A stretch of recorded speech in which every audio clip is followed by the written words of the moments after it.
ఆనాడు మేము మహారాష్ట్రతో కేసీఆర్ గారు ఒక చారిత్రాత్మక ఒప్పందం చేశారు. అటు మేడిగడ్డకు, ఇటు వార్ధా మీద, అటు చెనాకా కొరాటాకు ఒకేసారి 3 అగ్రిమెంట్లు చేసినారు.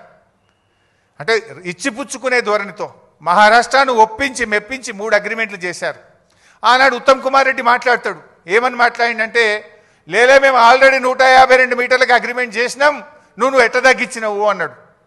ఆనాడు ఎయిర్పోర్ట్లో కేసీఆర్ గారు మాట్లాడారు, ఉత్తమ్ కుమార్ రెడ్డి నువ్వు 152 మీటర్లకు అగ్రిమెంట్ చేసుంటే ఇంకా గంట సేపు నేను ఇన్నే ఉంటా, నువ్వు రా, ఆ అగ్రిమెంట్ నాకు చూపి నేను ఇక్కడ నుంచి రాజ్ భవన్కు పోయి రాజీనామా చేస్తాను. ఆ రోజు కేసీఆర్ గారు సవాల్ చేశారు. ఇది నేను నోటి మాట చెప్తలే, నా వీడియో కూడా మీరు చూడండి కావాలంటే.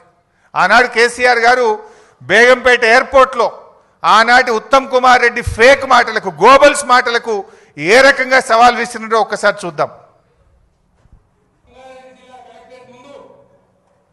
ఈ రాష్ట్ర ప్రదేశ్ కాంగ్రెస్ కమిటీ అధ్యక్షుడు ఉత్తమ్ కుమార్ రెడ్డి, ఆయనతో పాటు శాసనసభలో ప్రతిపక్ష నాయకుడు జానారెడ్డి ఇద్దరు కలిసి ఏం మాట్లాడతారు? 152 మీటర్లకు తమ్మిడిహట్టి ఒప్పందం కుదిరింది అని మాట్లాడాడు. ఉత్తమ్ కుమార్ రెడ్డి, నీవు నిజంగా నిజాయితీ ఉన్నవాడు అయితే నేను ఎట్లయినా బేగంపేట ఎయిర్పోర్ట్లో ఇంకో అర్ధగంట 40 నిమిషాలు ఉంటా. నీకు దమ్ముంటే ఆ ఒప్పందం కాగితం తీసుకొని బేగంపేట ఎయిర్పోర్టుకు రా. ఒకవేళ అది నిజమే అయితే ఇక్కడి నుంచి నేను ఇంటికి పోను, రాజ్భవన్కు అయినా రాజీనామా సమర్పిస్తాను మనవి చేస్తా ఉన్నాను. ఆ రోజు 152 మీటర్లకు అగ్రిమెంట్ ఉందని ఆనాటి పిసిసి అధ్యక్షుడు ఉత్తమ్ కుమార్ రెడ్డి మాట్లాడిండు. ఉన్నదా మరి అగ్రిమెంట్?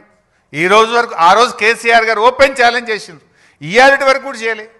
నిజంగా అగ్రిమెంట్ ఉంటే 7 సంవత్సరాలు అధికారంలో ఉండి ఎందుకు తట్టెడు మట్టి కూడా మీరు తవ్వలేదు అంటే అబద్ధపు మాటలు, గోబల్స్ మాటలు. ఆనాడు కేసీఆర్ గారు మంచి పని చేస్తుంటే దాని మీద ఏదో అమృత భాండాగారంలో విషపు చుక్క వేసినట్టు, ఒక మంచి పని జరుగుతుంటే దాన్ని ఒక అబద్ధాలు చెప్పి అనుమానాలు కల్పించేటువంటి ప్రయత్నాన్ని సృష్టించారు.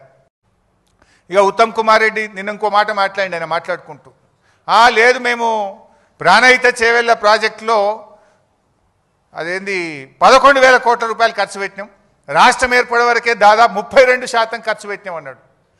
ఆయన బిల్డప్ ఎట్లుంటుందంటే ఇక సత్యహరిశ్చంద్రునికి తమ్ముని లెక్క బిల్డప్ ఇస్తాడు.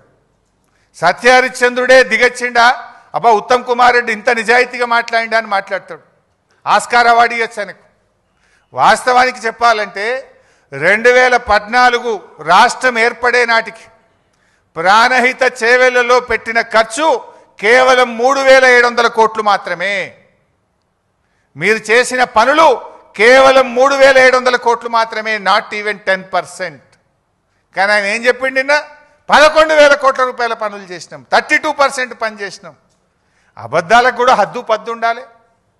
నువ్వు అసలు గుండెకాయ లాంటి తమ్మిడి హట్టికి ఢిల్లీలో, మహారాష్ట్రలో, ఆంధ్రప్రదేశ్లో కాంగ్రెస్ ప్రభుత్వం ఉన్నా, ఆనాటి క్యాబినెట్లో నువ్వు మంత్రిగా ఉన్నా కనీసం అనుమతి కూడా తేలేదు. నా సిడబ్ల్యూసి అనుమతి తేలేదు, నా మహారాష్ట్రతో ఒప్పందం చేయలేదు. ఇంకా సిగ్గు లేకుండా 32% పనులు చేసినాం. కమిషన్లు దొబ్బిండ్రు మీరు. ఆ రోజు మొబిలైజేషన్ అడ్వాన్స్ పేరు మీద, సర్వే అండ్ మొబిలైజేషన్ అడ్వాన్స్ పేరు మీద 2,300 కోట్ల రూపాయలు జేబులు నింపుకున్నారు, కమిషన్లు దొబ్బిండ్రు, ప్రజలకు అన్యాయం చేసిండ్రు. 4 ఏళ్ల ప్రాజెక్టు పూర్తి చేస్తామన్నారు. 7 ఏళ్లు అధికారంలో ఉంటే తట్టెడు మట్టి కూడా తమ్మిడి హట్టి దగ్గర తవ్వకుండా ఈ రాష్ట్రానికి అన్యాయం చేసింది కాంగ్రెస్ పార్టీ.